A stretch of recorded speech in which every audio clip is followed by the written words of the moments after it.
நண்பர்களே, உங்கள் அன்பு ஜோதிடர் சிவ ஜோதிராமன். இன்றைக்கி நம்ம பார்க்க போதுங்க, குழந்தை பாக்கியம் இல்லை அப்படின்னு நிறைய பேர் தவிக்கிறாங்கல்ல. அதுக்கு நம்மளுடைய எந்த காரணத்தினால, எந்த பாவத்தினால நமக்கு அந்த மாதிரி ஏற்படுது அப்படிங்கிறத பற்றி ஒரு சின்ன ஒரு அனுமானம் பார்ப்போங்க.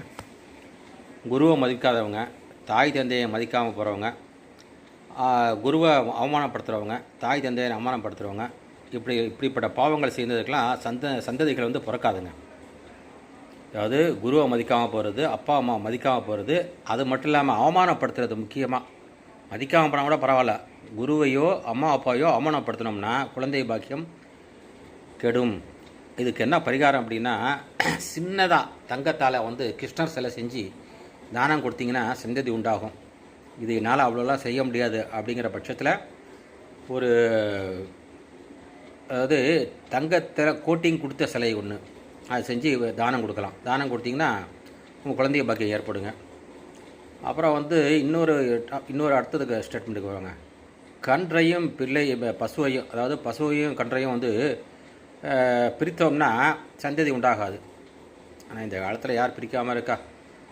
பசுவும் கண்ணையும் பிரிக்கக்கூடாதுன்னு சொல்கிறாங்க. அதே மாதிரி பசுவும் கண்ணும் ஒன்றா இருக்கிறது தாண்டி போகக்கூடாதுன்னு சொல்லுவாங்க. இதை செஞ்சோம்னா அதுக்கு நமக்கு சந்ததி வளராது அப்படிம்பாங்க.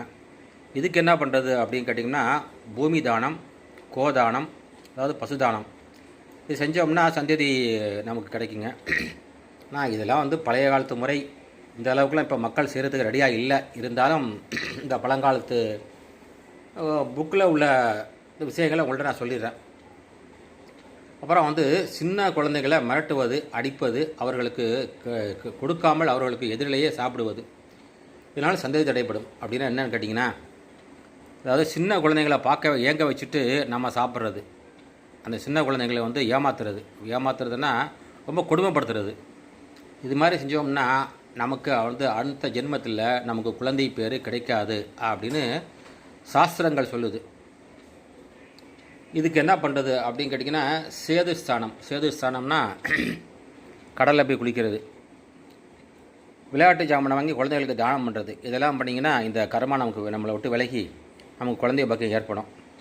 அதே மாதிரி பிறர் குழந்தைகளை காயப்படுத்துறது, அடிப்பது, பிராணி முட்டைகளை உடைப்பது, இந்த பாவத்திலான சந்ததியை வளராதுங்க.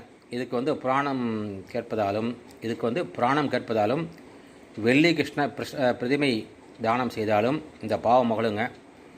இதெல்லாம் இப்போ இந்த காலத்தில் இதெல்லாம் யாரும் செய்கிறதில்ல. இருந்தாலும் இந்த சாஸ்திரத்தில் உள்ள படி உங்கள்கிட்ட சொல்லிட்டேன். இப்படிக்கு ஸ்ரீ திருச்செந்தூர் முருகன் ஜோதிடாலயம் மற்றும் ஸ்ரீ பத்ரன் அகோர மந்திராலயம், கேரளா மற்றும் கும்பகோணம்.